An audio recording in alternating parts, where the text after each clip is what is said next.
Hallo und herzlich willkommen zu unserem Online-Workshop, die spirituelle und konstruktive Dissoziation. Wir sind die Matrixer Jonathan und Shiva. Ja, wir möchten dieses kurze Video machen, um euch mitzuteilen, wir haben es endlich geschafft und haben nämlich ein Online-Seminar dafür erstellt, damit man die Dissoziation erlernen kann. Die Dissoziation wird ja im Allgemeinen zwiespältig betrachtet. Genau, aber eigentlich ist es unsere Superheldenfähigkeit. So sieht's aus. Und darauf möchten wir eben in dem Online-Seminar hinweisen und natürlich viel Informationen liefern und natürlich Technik und Praxis. Auch müssen wir sagen, haben wir auch einige Sachen eingebaut in dieses Seminar, das eben die notwendigen Impulse an euer Unterbewusstsein liefert, damit die Dissoziation noch einfacher zu erreichen ist. Und es kann sogar passieren, dass man in den dissoziativen Zustand gelangt, während man sich das Online-Seminar anschaut. Wer weiß. Wir haben euch natürlich auch noch sehr, sehr viele Tipps und Tricks und auch unsere eigenen Dissoziationserfahrungen mit aufgenommen, damit ihr wisst, was erwartet euch oder was kann euch erwarten, wenn ihr in die Dissoziation gelangt und natürlich, wie ihr schnell und einfach in die Dissoziation gelangt. Ja, wir haben hier jetzt einen kleinen Zusammenschnitt für euch, damit ihr eine Vorstellung habt, was euch in dem Seminar erwartet. Wir würden uns freuen, wenn du dabei bist. Und viele, viele Gleichgesinnte sind schon beim Dissoziationsworkshop dabei, mit denen du dich dann auch jederzeit austauschen kannst. Wir sehen uns dann beim Online-Workshop. Bis dann. Bis dann.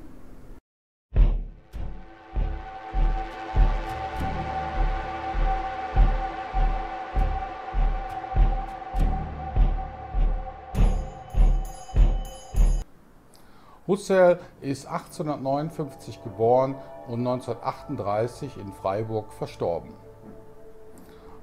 Sein Leitsatz war eigentlich für die Wissenschaftler, dass man anhand der Vorgehensweise der Naturwissenschaftler nicht zu korrekten Ergebnissen kommen könnte, solange man nicht die reduktive Wahrnehmung anwendet.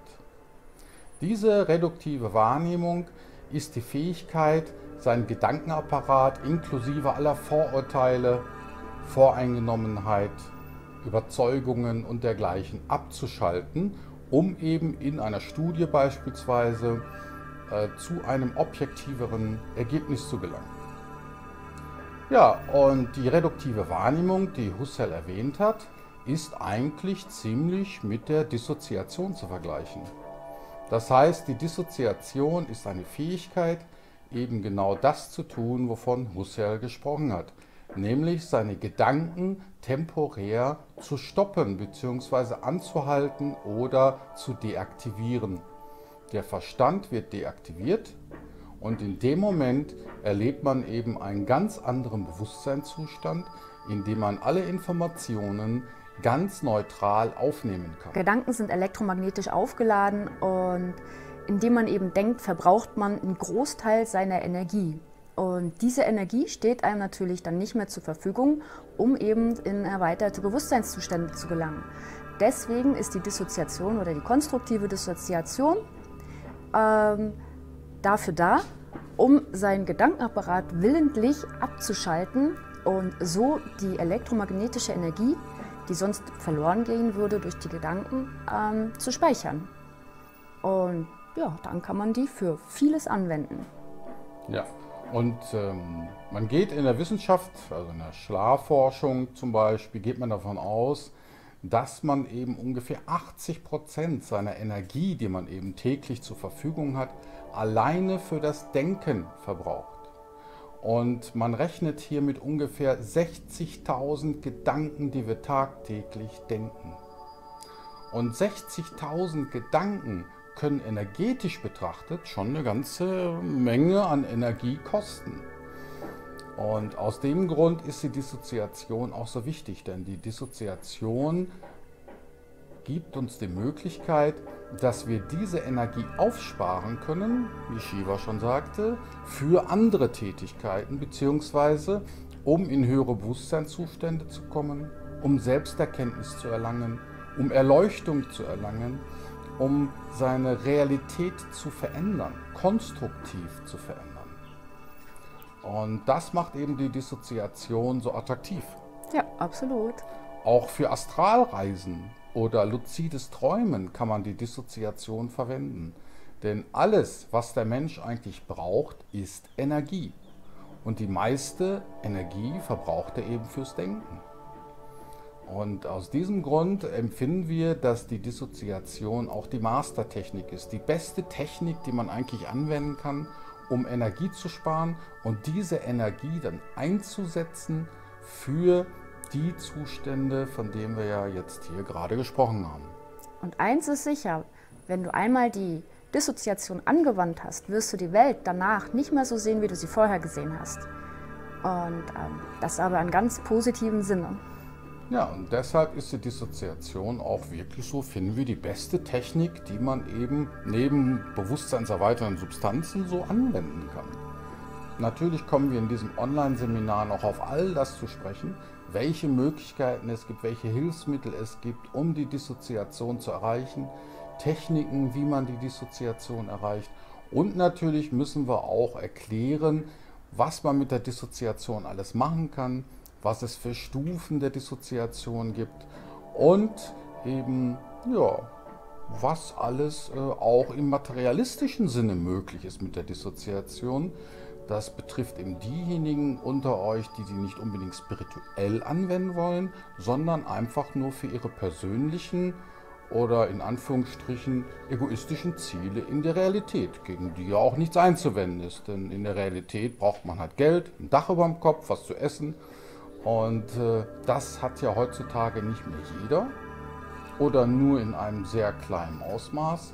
Und daher ist es natürlich schon interessant, die dann auch für seine alltägliche Realität anzuwenden, Energie zu speichern und sie dann in seine persönlichen Ziele zu kanalisieren.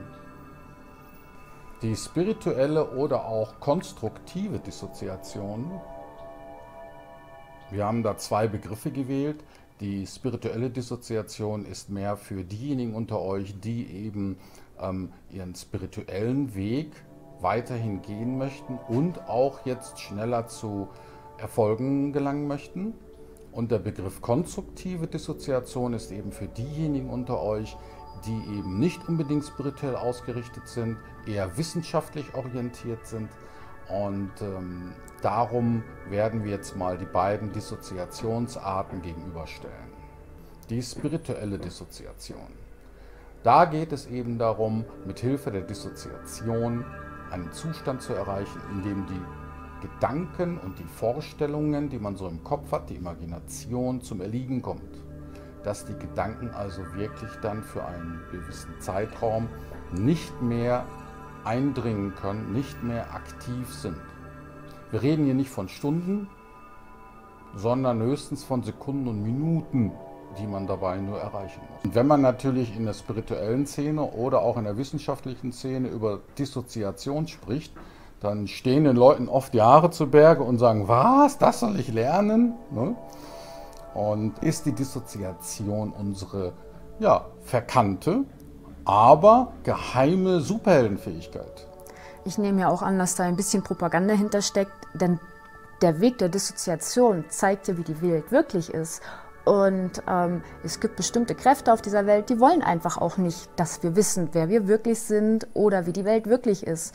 Und das wird auch der Grund sein, warum in Wissenschaft und Psychologie die Dissoziation so negativ dargestellt wird. Ja eben, was passiert denn in einem dissoziativen Zustand? Man hat das Gefühl, man wäre nicht mehr ich. Ne, da fängt es ja schon an. Warum sollte ein Mensch in einen Zustand eintreten, einen Bewusstseinszustand, in dem er plötzlich glaubt, er wäre gar nicht er selbst, er wäre vielleicht jemand anders? Oder er weiß gar nicht, wer er ist und erkennt, dass er nicht der ist, dem man ihm gesagt hat, wer er sei. Ja? Da fängt es ja schon an. Oder auch der dissoziative Zustand, in dem man das Gefühl hat, man ist nicht allein in sich selbst, sondern dass da mehrere Persönlichkeiten in einem sind oder Anteile, Persönlichkeitsanteile, die bisher immer nur unterbewusst waren und plötzlich ins Bewusstsein gehoben werden. Ja, was passiert denn da in der Dissoziation? das wird doch dann ganz offensichtlich, dass das nämlich alles einen sehr spirituellen Charakter hat, ne? Was Selbstfindung betrifft. Wer bist du wirklich? Ne?